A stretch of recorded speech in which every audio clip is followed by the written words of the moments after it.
نحمده ونصلي على رسوله الكريم اما بعد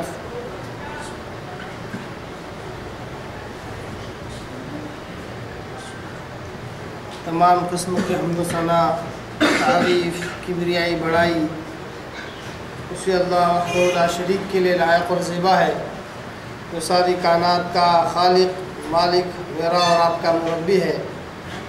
اسی اللہ کے لیے ساری تعریفیں ہیں جو غفور ہے، غفار ہے، کریم ہے، ستار ہے۔ بعد اس کے آپ کے میرے آقا دو جہاں کے سردار الانبیاء پر توڑا کروڑ انگنت بے شمار درود و سلام صلی اللہ علی محمد و آلہ وسلم۔ عزیز دوستو، نوجوان ساتھیوں، الحمدللہ اللہ کی توفیق سے درس حدیث میں درس بخاری کا جو سلسلہ ہمارا چل رہا ہے اس میں کتاب الادب یعنی اخلاق کا بیان، اس تعلق سے ہم نے کل مکمل 5 ابواب اور ان کی احادیث کا لفظی ترجمہ، اس کی تشریح اور اس کے حوالہ جات، اس کے اطراف اور اس کی تخریج اور اس پر استدلال اور استنباط ہم نے دیکھا، اس کا علم حاصل کیا۔ پھر پچھلے درس میں ہم نے 6 باب کی ہم نے ابتدا کی، باب نمبر 6، باب حقوق الوالدین من الکبائر، یعنی والدین کی نافرمانی کرنا ایک کبیرہ گناہ ہے۔ اس باب کے تحت امام بخاری رحمہ اللہ نے 3 حدیثیں لے کر آئے ہیں۔ اس میں سے جو پہلی حدیث ہے اس کا لفظی ترجمہ اور اس کی تشریح ہم نے پچھلے درس میں سنی تھی۔ آئیے ہماری اسی سنت اور عادت کے مطابق آج ہم اسی پہلی حدیث کا 6 باب کی پہلی حدیث نمبر 5975 کا دوسرا حصہ، دوسرا پارٹ ہم دیکھتے ہیں، جس میں ہم حدیث کے حوالہ جات، اس کے اطراف اور اس کی تخریج دیکھیں گے۔ پھر اس کے بعد اس حدیث سے جو مسائل استنباط کیے جا سکتے ہیں، جو مسائل نکالے جا سکتے ہیں، ان مسائل کو ہم نکالیں گے اور دیکھیں گے۔ اس طرح سے پہلے صحیح بخاری کی اس حدیث کو آپ کے آگے رکھوں اور یاد دہانی کرا دوں کہ یہ حدیث میں کیا مواد اور کیا موضوع ہے۔ اس حدیث کے آخری راوی حضرت مغیرہ رضی اللہ تعالیٰ عنہ ہے۔ وہ کہتے ہیں یعنی نبی صلی اللہ علیہ وسلم، وہ اللہ کے نبی صلی اللہ علیہ وسلم سے روایت کرتے ہیں، کہتے ہیں ان اللہ حرم علیکم حقوق الامہات، کہ بے شک اللہ تبارک و تعالیٰ نے اے لوگوں تم پر حرام کیا ہے ماؤں کی نافرمانی کرنا۔ اس حدیث میں بالخصوص ماں کا تذکرہ آیا اور کہا کہ ماں کی نافرمانی کرنے کو اللہ تبارک و تعالیٰ نے تم پر حرام کیا ہے، تو ہے کہ حرام کاموں میں سے منع، اور اللہ نے حرام کیا ہے دوسروں کے حقوق ادا کرنے سے منع کرتے رہنا۔ ایک معنی یہ ہے، اور دوسرا معنی یہ ہے کہ عاریتاً برتنے کی جو چیزیں ہوتی ہیں، یوٹینسلز جو ہوتے ہیں، عام طور پر ڈیلی روٹین میں جو چیزیں کام آتی ہیں، اگر وہ کوئی مانگے تو وہ دینا چاہیے، کیونکہ اس سے وہ چیز گھٹتی نہیں ہے، کم نہیں ہوتی ہے۔ لوگ اس کو نہیں دیتے، وہ دینے سے منع کرتے ہیں، تو آپ وسلم کہتے ہیں اللہ تعالیٰ اس کو حرام کرتا ہے۔ ایسا نہ کرو، کیونکہ اس سے معاشرہ، سوسائٹی برباد ہو جاتی ہے، انسانی محبت داؤ پہ لگ جاتی ہے، محبت نیست و نابود ہو جاتی ہے۔ ومنع، یعنی اللہ نے حرام کیا ہے عام عاریتاً برتنے کی چیزوں کو اگر کوئی مانگے تو وہ منع کرے، اللہ نے اس عمل کو حرام کیا ہے۔ وہ ہاتھ اور دوسروں کے حقوق تو ادا نہیں کرتا ہے، مطلب اپنے حقوق کی باری آتی ہے تو بار بار اپنے حقوق مانگتا رہتا ہے، دوسروں حقوق ادا کرنے کی باری آتی ہے تو منع کرتا ہے، کبھی نہیں کرتا ہے، ادا نہیں کرتا ہے۔ جب خود کے حقوق کی باری آتی ہے تو بار بار مانگتا ہے۔ اللہ نے کہا یہ بھی حرام ہے، خود حقوق ادا کرو پھر اپنے حقوق مانگو، کوئی حرج نہیں ہے۔ اسی حدیث کے ٹکڑے کا دوسرا معنی کیا ہے؟ مانگتے رہنا، اللہ نے اس کو حرام کیا ہے۔ اٹھتے بیٹھتے چلتے پھرتے گھر میں مانگ رہے ہیں، بھائی سے مانگ رہے ہیں، بہن سے مانگ رہے ہیں، دوست سے مانگ رہے ہیں، گلی میں نکلے گلی سے مانگ رہے ہیں، ہر وقت مانگنے کی عادت ہو گئی ہے، تو ہر وقت مانگتے رہنا اللہ نے اس کو حرام قرار دیا ہے۔ انسان اپنے آپ کو بے نیاز رکھے لوگوں سے، کاموں سے، جتنا ہو سکے اپنے بلبوتے پر کام کرے اور اللہ کا محتاج رہے۔ ہر وقت اگر مانگتا رہے گا تو اس کی خودداری وہ مر جاتی ہے، اس کا جو ضمیر ہے وہ ختم ہو جاتا ہے، اس کی جو اندر جو غیرت ہے وہ بے غیرتی میں بدل جاتی ہے، اس کے اندر جو شرم ہے وہ بے شرمی میں بدل جاتی ہے، پھر وہ کسی سے مانگتا ہے چلتے پھرتے۔ تو اللہ نے اس کو حرام کیا ہے، اس لیے اسلام میں بھیک مانگنے کو بھی حرام کیا گیا ہے۔ ایسے بھیک مانگنے والوں کے تعلق سے حدیث میں آیا کہ کل حشر کے میدان میں اس کے جسم پر گوشت نہ ہوگا، کیونکہ بس مانگا کرتا تھا۔ اسی طرح چلتے پھرتے لوگ کیا ہے، ادھاری مانگتے ہیں، پیسے مانگتے ہیں، چیزیں مانگتے رہتے ہیں، تو اللہ نے اس کو حرام کیا۔ تو اللہ نے 3 چیزوں حرام کیا۔ اور چوتھی چیز وَوَعْدِ الْبَنَاتِ، لڑکی کو زندہ گاڑ دینا، زندہ قتل کر دینا، یہ بھی حرام عمل ہے، اللہ نے اس کو حرام کیا ہے۔ 4 چیزوں کو اللہ نے حرام کیا۔ اس کی کافی تشریح ہم نے پچھلے درس میں قریب 1.5 گھنٹہ ہم نے اس حدیث کے 7 جو چیزیں ہیں اس کی تفصیل ہم نے پچھلے درس میں سنی ہے۔ جو لوگ پچھلا درس اٹینڈ نہیں کر پائے ہیں الحمدللہ کی توفیق سے ہماری ویب سائٹ پر جا کر دیکھ سکتے ہیں، sirajanamdar.com بول کے، اس پہ آپ کو سارے دروس اب تک کے مل جائیں گے۔ تو اللہ نے 4 چیزوں کو حرام کیا۔ اس کے بعد حدیث میں الفاظ ہے وَكَرِهَ لَكُمْ، اور اللہ تبارک تعالیٰ ناپسند کرتا ہے تمہارے لیے 3 چیزوں کو۔ پہلی چیز قیل و قال،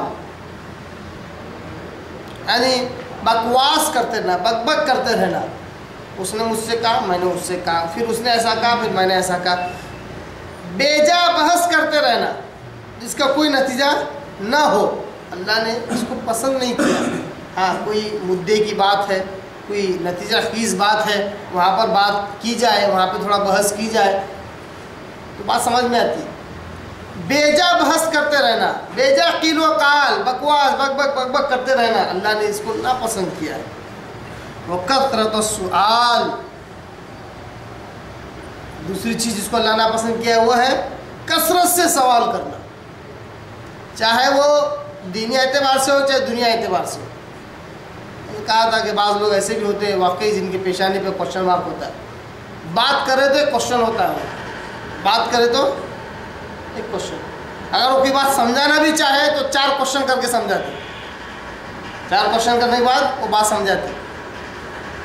ہر وقت سوال سوال سوال سوال سوال، یہ بھی مناسب نہیں ہے۔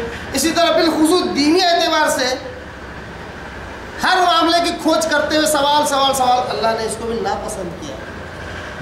مومن کی یہ شان ہے، مسلمان کی یہ شان ہے کہ اللہ کا حکم آئے، اس کے رسول کا حکم آئے تو کہے کہ سمعنا واطعنا، میں نے سن لیا، میں نے اطاعت کر لی۔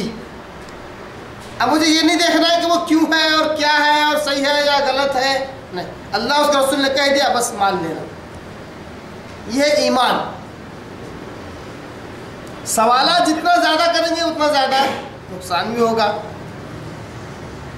جیسے اللہ نے قرآن مجید میں بنو اسرائیل کا تذکرہ کیا، اللہ نے کہا تھا کہ گائے کو ذبح کرو، 1000 سوالات کیے، کثرت سوال کیا، کیا ہوا نقصان؟ تو سیدھی سادھی گائے کوئی بھی ذبح کر دیتے تو مسئلہ حل ہو جاتا۔ ایک مشکل گائے ذبح کے لیے آئی، اس کو ڈھونڈنا بھی بڑا مشکل تھا، ڈھونڈنا بھی تو بڑی مشکل سے ملی، بہت ساری صفات اس کے اندر چاہیے تھا، یہ کثرت سوال کا نقصان ہوا۔ اسی طرح دوسری حدیث میں آپ صلی اللہ علیہ وسلم کہتے ہیں کیا لوگوں تم سے پہلے کی امتیں کثرت سوال کی وجہ سے ہلاک ہو گئی، یعنی اپنے اپنے انبیاء سے کثرت سے سوال کرتے، یہ کیسا، وہ کیسا، یہ ہے کیا، وہ نہیں، یہ حلال ہے کیا، حرام ہے، مکروہ ہے کیا، غیر مکروہ ہے، مکروہ تنزیہی ہے کیا، مستحب ہے کیا، غیر مستحب، اتنے سوالات کے سامنے والا مسئلہ کم مسائل زیادہ ہو جاتا ہے، مسئلہ کم مسائل زیادہ۔ مثال کے طور پر آپ یاد ہے تو بتا رہا ہوں،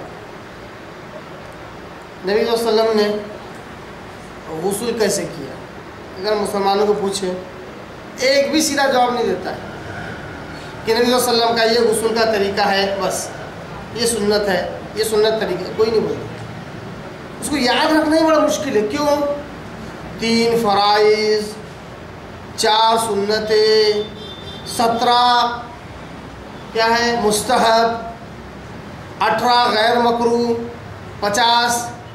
ابھی کون یاد رکھے گا، کیوں یاد رکھے گا، کیسے یاد رکھے؟ اب یہ تو ہو گیا چلو گنتی کے لیے بول دیے، اب 3 فرض کون سے، اس میں ایک آدھ آگے پیچھے ہو گیا، گڑبڑ ہو گیا، تو یہ اس لیے ہوا کہ کثرت سوال کیا گیا۔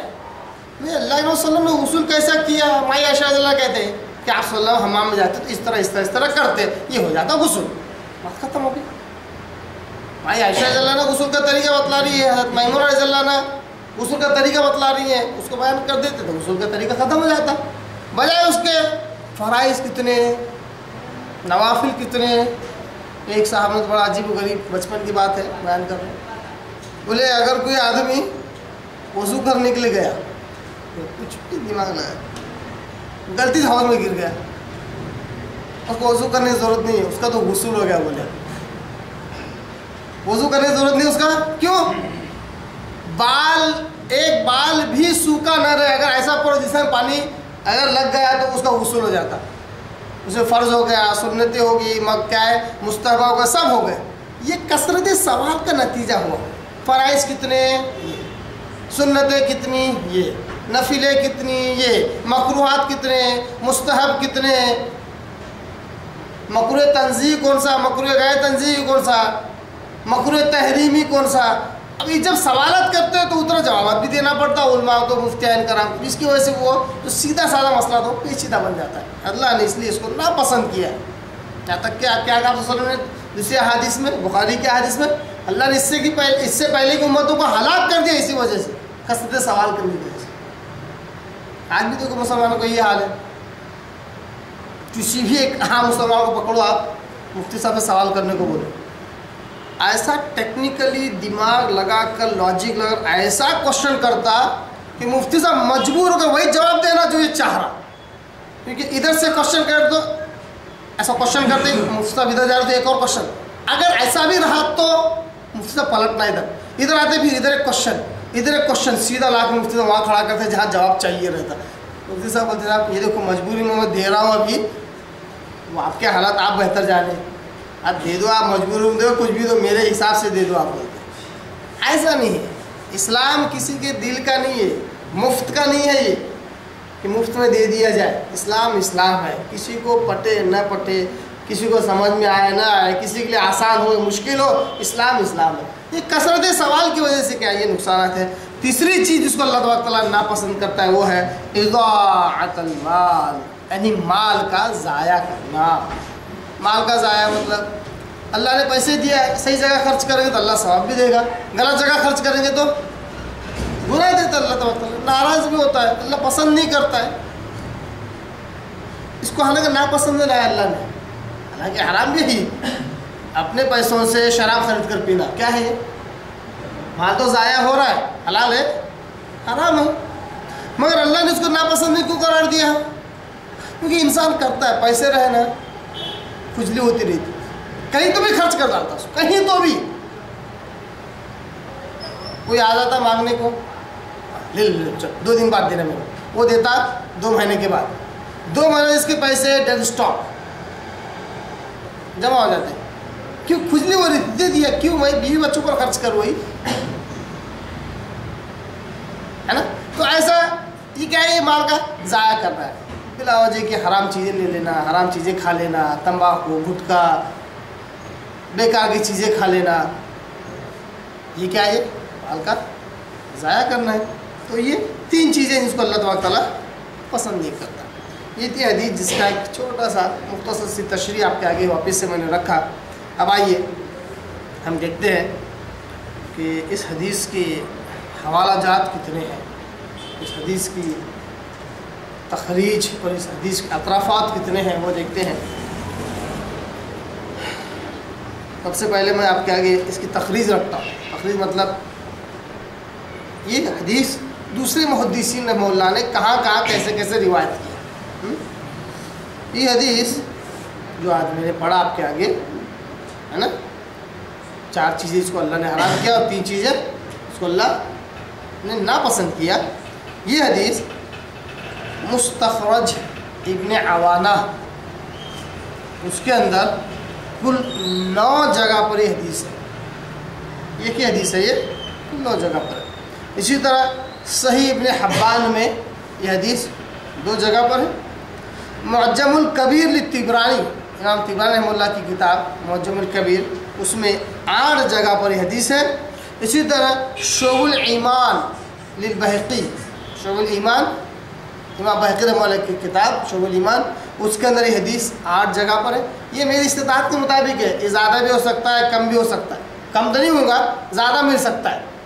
کیوں؟ جیسا کہ صحیح بخاری کی اس حدیث میں 4 چیزیں حرام اور 3 چیزیں ناپسندیدہ ہے نا۔ کسی حدیث میں ہے نا صرف ناپسندیدہ چیزوں کی فہرست ہے، حرام کی نہیں ہے۔ کسی حدیث میں صرف حرام کی فہرست ہے، ناپسندیدہ کی نہیں ہے۔ ایسی بھی حدیثیں ملتی ہیں، تو ان کے حوالے نہیں پکڑ رہا ہوں میں، صرف اس میں کوشش میں نے کی ہے کہ یہ وہ حوالے جس میں یہ پورے مکمل 7 چیزیں ہیں۔ سمجھ میں آ رہی ہے؟ یہ مکمل 7 چیزوں کا جس میں تذکرہ وہی حوالے دینے کی کوشش کر رہا ہوں، باقی کے حوالے میں نے چھوڑ دیے، تو بہت حوالے نکل سکتے ہیں ویسے۔ اور یہ حوالے دینے کی وجہ کیا ہے؟ حالانکہ ایک ہی حدیث ہوتی ہے، حدیث ایک ہی ہے، سے الگ الگ محدث نے روایت کیا۔ اس کی وجہ یہ ہے حوالہ دینے کی کہ کم از کم ہم کو محدثین رحمہ اللہ کے نام معلوم ہو جائے، حدیث کی یہ کتابیں ہیں یہ معلوم ہو جائے۔ ایسا ایک مثال کے طور پر ایک بچہ 12th پڑھ رہا ہے، 12th، اس سے پوچھے کہ تیرے سبجیکٹ کون سے ہے، تو بولا ایک اردو ہے اور ایک انگلش ہے، باقی کا بولنے نہیں آ رہا۔ کیا بولیں گے یار تو پڑھ رہا ہے کیا کر رہا ہے، تیرے سبجیکٹ نہیں معلوم؟ حیرت کریں نہیں کریں گے؟ ایسے اگر ہم مسلمان ہیں تو ہم کو معلوم ہے نا قرآن کیا ہے، قرآن میں کیا ہے۔ اسی طرح احادیث کتاب ہے معلوم رہنا، کم سے کم اس کے نام تو معلوم رہنا، اور مشہور نام میں بھی کوشش کرتا ہوں کہ جو مشہور نام ہے نا وہ زیادہ تر آپ کے آگے لاؤں، جبکہ اور بہت سے احادیث کتابیں ہیں جن کا تذکرہ میں نہیں کرتا ہوں۔ اس سے کم احادیث کتابوں کے نام معلوم ہو جاتے ہیں، محدثین رحمہ اللہ کے نام معلوم ہو جاتے ہیں، ہے نا۔ تو شعب الایمان کے اندر یہ حدیث 8 جگہ پہ ہے۔ اسی طرح المعجم الاوسط یہ بھی امام طبرانی کی ہے، اس میں 2 جگہ پر حدیث ہے۔ اسی طرح صحیح مسلم کے اندر، صحیح بخاری کو چھوڑ رہا ہوں کیونکہ اس کو اطراف کے اندر میں الگ سے حوالے دوں گا، ایک اطراف ہوتا ہے اور ایک دوسرا تخریج ہوتا ہے۔ اطراف یعنی صحیح بخاری میں وہ حدیث کہاں کہاں ہے، تخریج یعنی صحیح بخاری کو چھوڑ کر وہ حدیث اور کہاں کہاں ہے نا۔ تو صحیح مسلم کے اندر یہ حدیث 2 جگہ پر ہے، یہی حدیث۔ اس کے بعد سنن الکبریٰ للبہقی، امام بہقی رحمہ اللہ کی ایک اور کتاب سنن الکبریٰ، اس کے اندر بھی حدیث آئی ہے۔ اسی طرح صحیح ابن خزیمہ، اس کے اندر بھی ایک جگہ پر یہ حدیث آئی ہے۔ مسند احمد بہت ضخیم بہت بڑی کتاب ہے، اس میں 5 جگہ پر حدیث آئی ہے۔ 5 جگہ سے مراد کہ یہ پوری جیسی کوئی سی ہے، ورنہ کئیوں حدیث کئیوں حوالے ملیں گے مسند احمد میں، وہ تو بولتا 25-30 جگہ پر یہ حدیث ملیں گی تمہیں۔ 5 جگہ پر اس لیے کہہ رہا ہوں کیونکہ یہ جیسی کی ویسی حدیث ہے، سمجھ میں آ رہی ہے؟ اس کے بعد ادب المفرد، یہ بھی حدیث کتاب ہے نا، کس کی لکھی ہوئی ہے؟ ادب المفرد کے اندر بھی ایک جگہ آئی ہے حدیث ہے، کس کی لکھی ہوئی ہے؟ کس کی لکھی ہوئی ہے؟ کس کی لکھی ہوئی ہے؟ ادب المفرد ہے، کس کی لکھی ہوئی ہے؟ حافظ بھائی جو بول سکتے ہیں ان سے پوچھیں گے نا۔ عمران بھائی، عمران بھائی، کلیم بھائی، ادب المفرد کس، میں نے پوچھا تمہارے سے، ادب المفرد امام بخاری رحمہ اللہ کی حدیث کی کتاب ہے، کس کی ہے؟ امام بخاری رحمہ اللہ کی۔ دیکھیں چہرے دیکھ کے معلوم ہو رہا تھا کس کو معلوم ہے کس کو نہیں معلوم ہے نا، ایکسپرٹ آپ سے کرا تھا، غلط ہو گئی، خیر۔ ادب المفرد امام بخاری رحمہ اللہ کی ایک اور حدیث کتاب ہے، جس طرح صحیح بخاری ہے نا اس کو صحیح کا درجہ ملا، ویسے امام بخاری رحمہ اللہ نے اور دوسری بہت ساری کتابیں لکھیں ہیں، اس میں سے ایک اور مشہور جو ہے نا ادب المفرد بول کے ہے، اس کے اندر بھی حدیث آئی ہوئی ہے۔ اسی طرح سنن الکبری للنسائی، امام نسائی کی ایک اور کتاب ہے سنن الکبری، اس کے اندر یہ حدیث آئی ہے۔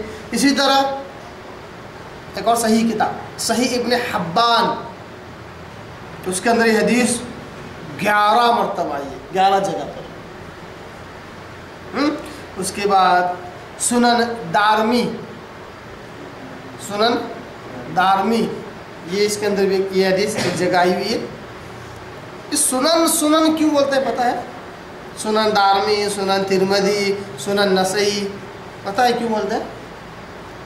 سنن جمع ہے سنت کی، سنن جمع ہے سنت کی۔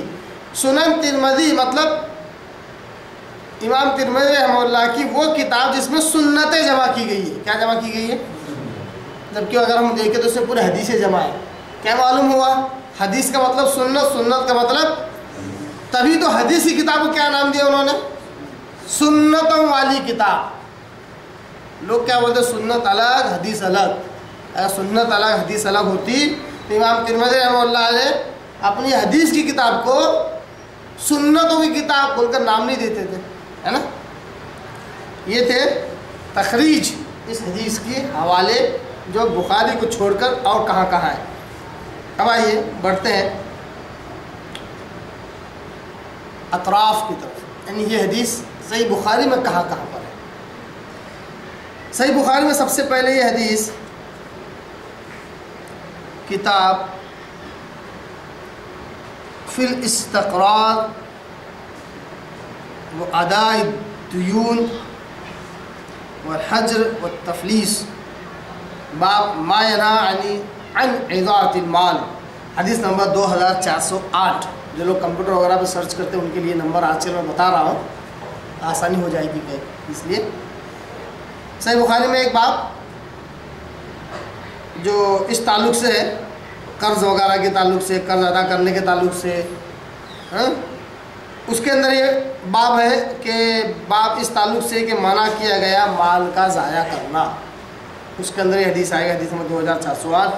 اسی طرح کتاب الرقاق، دل کو نرم کرنے والی باتیں، اس کے اندر بھی ایک باب ہے، اس کے اندر حدیث نمبر 6473، یہی حدیث وہاں پر بھی ہے۔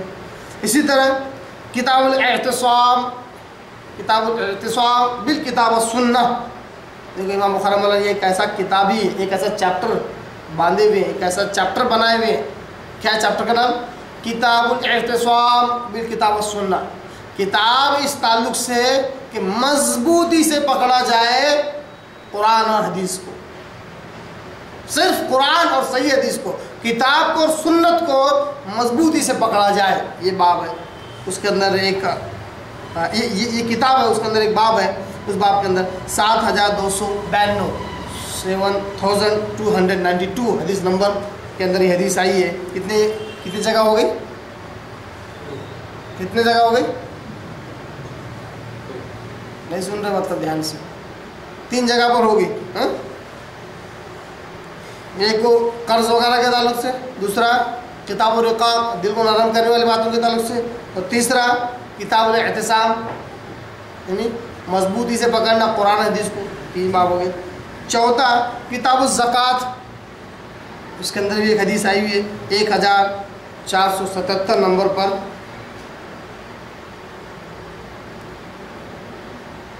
ٹھیک ہے. لیکن کتاب الزکوٰۃ کے اندر جو ہے اس میں جو 3 چیزیں جو مکروہات ہیں، جو ناپسندیدہ ہے، ان کا ہی تذکرہ ہے. تو یہ بہرحال 4 جگہ پر صحیح بخاری میں یہ حدیث آئی ہے. اب آئیے ہم آگے کی کام کی طرف بڑھیں، جس کے اندر ہم اس حدیث سے استدلال کرتے ہیں، استنباط کرتے ہیں، مسائل نکالتے ہیں کہ اس حدیث سے کیا کیا مسائل نکل سکتے ہیں. سب سے پہلے میں مسائل نکالنے میں امام بخاری رحمہ اللہ کا ہی طریقہ لیتا ہوں کہ اس حدیث سے انہوں نے کیا کیا مسائل نکالے. سب سے پہلا کام کیا کرتے ہیں؟ امام بخاری رحمہ اللہ نے اس حدیث سے کیا کیا مسائل نکالے. یہ کیسے معلوم ہوگا؟ اس حدیث سے امام بخاری رحمہ اللہ نے کیا کیا مسائل نکالے کیسے معلوم ہوگا؟ اس طرح معلوم ہوگا کہ ایک ہی حدیث ہے، 4 جگہ پر لانے کی کیا ضرورت تھی؟ حدیث ایک ہی ہے، 4 جگہ پر کیوں لائے؟ اچھا لائے تو لائے، صرف لا لینا تھا. ہر جگہ کتاب الگ باب الگ، ایک باب ایک ٹائٹل باندھا. وہ جو ٹائٹل ہوتا ہے وہ اصل استدلال ہوتا ہے. جیسا کہ یہاں پر حدیث لائے امام بخاری رحمہ اللہ، ہے نا، کل 5 جگہ پر ہو گئے نا. یہ کتاب الاخلاق میں نے چھوڑ دیا تھا. کتاب الادب جس حدیث پر ہمارا درس ہو رہا ہے یہ 5ویں جگہ ہے، اور 4 جگہ کے حوالے میں نے دے دیا ہے نا. کتاب الادب کے اندر حدیث لائے، حدیث لا کے اس پر جو استدلال کیا، نمبر 1 استدلال نمبر 1 کیا؟ عقوق الوالدین من الکبائر، والدین کی نافرمانی کرنا کبیرہ گناہوں میں سے ہے. استدلال کہاں سے لیا؟ حدیث کے اس ٹکڑے سے. ان اللہ حرم علیکم عقوق الامہات، ماؤں کی نافرمانی کرنا اللہ نے حرام کیا ہے. اللہ نے حرام کیا، یہ جو لفظ ہے اس پر سے کبیرہ گناہ کا معنی نکالا امام بخاری رحمہ اللہ نے، اور یہ دلیل پکڑی کہ ماؤں کی یعنی کہ ماں باپ کی نافرمانی کرنا کبیرہ گناہ. ایک دلیل ہوئی کیا نہیں ہوئی؟ ہے نا، ایک حدیث سے دلیل ہوئی. دوسری حدیث نمبر 2408 کے اندر یہی حدیث لائے. کتاب کون سا؟ قرضوں کے تعلق سے، قرضوں کے دینے کے تعلق سے. اس کے اندر جو باب باندھا، باب باندھنے مطلب کیا ہے؟ دلیل پکڑنا ہے نا. کیا دلیل پکڑا؟ ما ینہا عن اضاعت المال. اس تعلق سے جو منع کیا گیا مال کے ضائع کرنا، مال کا ضائع کرنا منع کیا گیا ہے. اس تعلق سے یہ باب، اس تعلق سے یہ حدیث، یہ باب باندھ کر یہ حدیث لے کر آئے. مطلب اس حدیث سے ایک اور دلیل کیا پکڑی گئی؟ منع کیا گیا ہے، یعنی ہاں مطلب منع کیا گیا ہے مال کا ضائع کرنا، جبکہ یہاں مکروہ کہا گیا ہے. جس حدیث پر ہم درس دے رہے ہیں یہاں پر مکروہات میں اس کا ذکر ہے، یعنی اللہ نے ناپسند کیا ہے. اس سے امام بخاری رحمہ اللہ کیا دلیل لے رہے ہیں؟ اللہ نے منع کیا ہے، رسول نے منع کیا ہے مال کے ضائع کرنے کو. رسول نے منع کیا ہے مال کے ضائع کرنے. یہ دلیل پکڑنا ہوا ہے نا. 2 دلائل ہو گئے، 2 استدلال ہو گئے. تیسرا اسی حدیث کو لائے کتاب الرقاق کے اندر، دل کو نرم کرنے والی باتیں. وہاں پر باب باندھا، باب ما یکرہ من قیل و قال، یعنی اس تعلق سے کہ ناپسند کیا گیا بک بک کرنا، بحث کرتے رہنا، بیکار کی باتیں کرتے رہنا، لغو باتیں کرتے رہنا، یہ ناپسند کیا گیا. یہ بھی حدیث وہی ہے، استدلال دیکھیے الگ الگ. اس حدیث میں کتاب الادب کے اندر ماں باپ کی نافرمانی کے تعلق سے دلیل لی، اسی حدیث سے ایک اور جگہ پر کیا لی؟ ناپسند کیا گیا بحث کرنا، یہ دلیل ہے نا۔ اگر کوئی شخص بحث کر رہا ہے، آپ اس کو یہ کہہ سکتے ہیں کہ بھائی بلا وجہ بحث مت کر، اس کا کوئی نتیجہ نہیں ہے، اللہ اس کو ناپسند کرتا ہے۔ اس نے کہا یہ کیسے کہہ دیا تم نے، اپنی مرضی سے کہہ رہے ہو۔ اس نے کہا نہیں، یہ دلیل ہے، جو میں نے کہا اس بات کی دلیل یہ صحیح بخاری کی حدیث ہے۔ امام بخاری رحمہ اللہ اس حدیث کو لا کر یہ دلیل مانتے ہیں، یہ بات مانتے ہیں اور یہ دلیل لیتے ہیں اس سے کہ بیکار بحث کرنا یہ پسندیدہ نہیں ہے نا۔ کتنے؟ 3 ہو گئے دلائل، 3 جگہ استدلال کیا۔ چوتھا کتاب کون سی؟ کتاب اس بات پر کہ قرآن اور حدیث کو مضبوطی سے پکڑا جائے، اس ضمن میں یہ بات باندھا ما یکرہ من کثرۃ السؤال وتکلف ما لا یعنیہ، باب اس تعلق سے کہ ناپسند کیا گیا کثرت سوال، یعنی کثرت سوال کثرت سے کرنا یہ ناپسند کیا گیا، اور بیکار کی باتوں میں تکلیف اٹھانا، بیکار کی باتوں میں تکلیف اٹھانا، لحاظ رکھتے رہنا۔ پتہ نا بیکار کی بات کا مطلب کیا ہے؟ دو دوست بات کرنے کو بیٹھ گئے، اب بیٹھے کوئی کام نہیں ہے، بس نکائے بیٹھے ہوئے، ایک دوسرے کا خیال رکھ رہے، میں اڑ گیا تو اس کو برا لگیں گا، وہ اڑ گیا تو اس کو برا لگے گا، گھنٹوں بیٹھے ہوئے۔ یہ کیا ہے؟ یہ تکلف محل ہے، یعنی بلا وجہ کی تکلیف اٹھانا جس میں کوئی فائدہ نہیں ہے، یہ بلا وجہ کا لحاظ رکھنا ایک دوسرے کا۔ تو یہ دلیل پکڑی امام بخاری رحمہ اللہ نے اسی حدیث سے کہ ناپسند کیا گیا ہے کثرت سوال کرنے سے، ہے نا۔ اب اس کے بعد 5ویں نمبر پر کتاب الزکوٰۃ کے اندر اللہ تبارک و تعالیٰ کی ایک آیت لا کر استدلال کیا، قول اللہ تعالی لا يسأل الناس الحافا، حدیث نمبر 1477 کے اندر کہ اللہ کہتا ہے لوگوں سے لپٹ کر مت مانگا کرو۔ اس حدیث میں کیا ہے؟ کثرت السؤال، یعنی مانگتے رہنا، اور دوسرا منع و ہاتھ یعنی مانگتے رہنا۔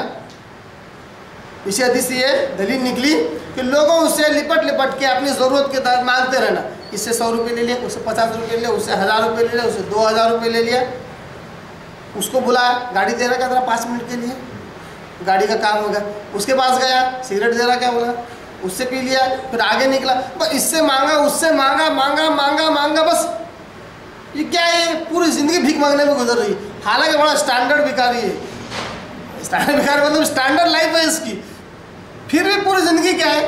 مانگنے میں گزر جا رہی ہے۔ تو اللہ نے کہا لا يسأل الناس الحافا، لوگوں سے لپٹ کر مت مانگا کرو، اللہ نے کہا۔ تو یہ دلیل پکڑی امام بخاری مولا نے اس سے کہ مانگنا نہیں چاہیے، ہے نا۔ تو یہ 5 جگہ پر امام بخاری مولا ایک ہی حدیث سے 5 الگ طریقے سے دلیل پکڑی ہے۔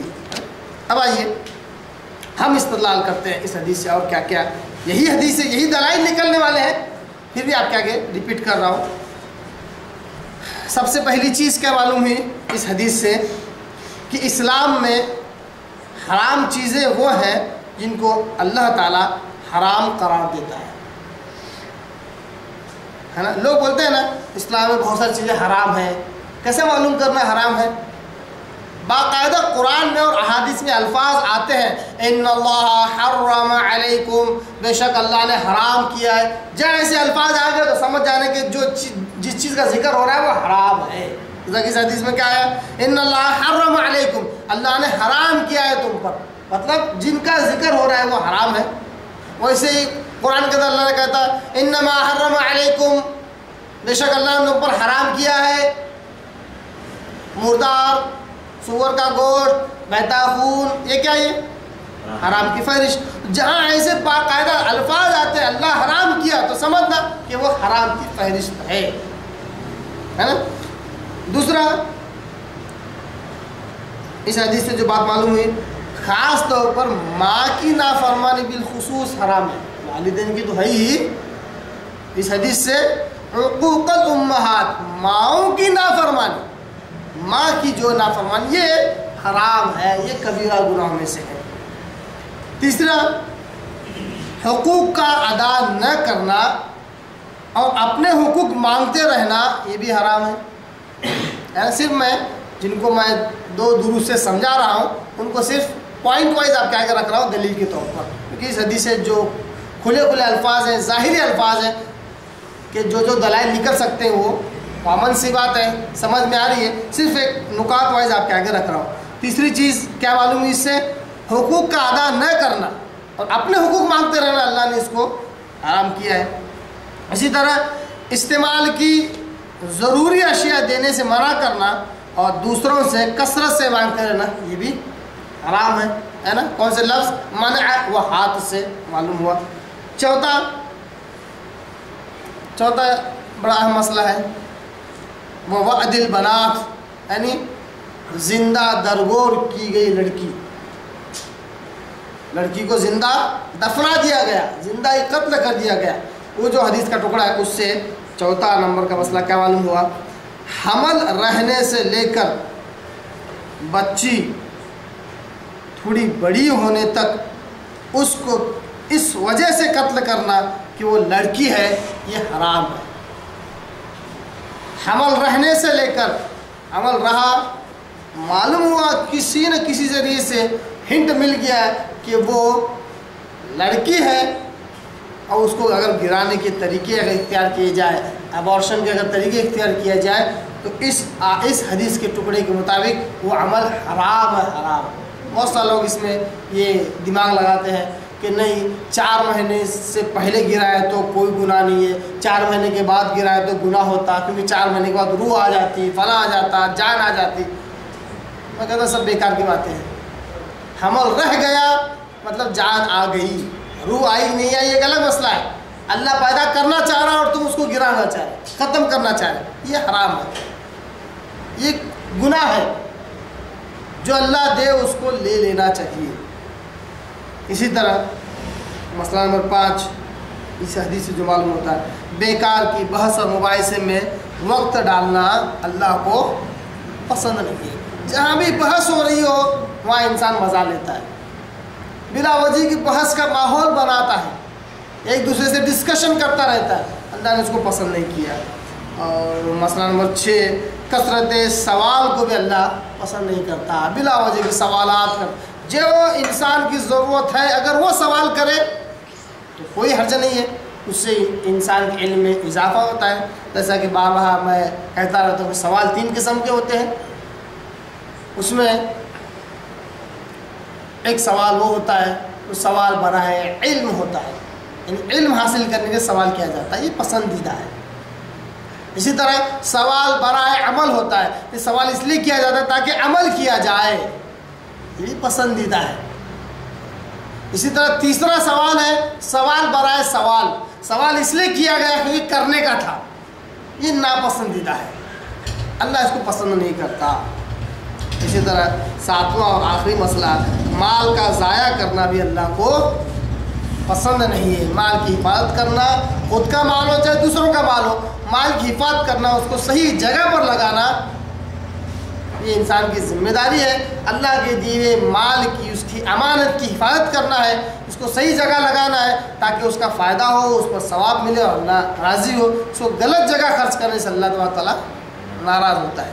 یہ تھی حدیث جو صحیح بخاری کی کتاب الادب کے اندر 6 باب کی پہلی حدیث، حدیث نمبر 5975۔ اللہ سے دعا کرتا ہوں اللہ تعالیٰ حدیث مبارکہ کو سمجھنے کی توفیق عطا فرمائے۔ وآخر دعوانا ان الحمد للہ رب العالمین۔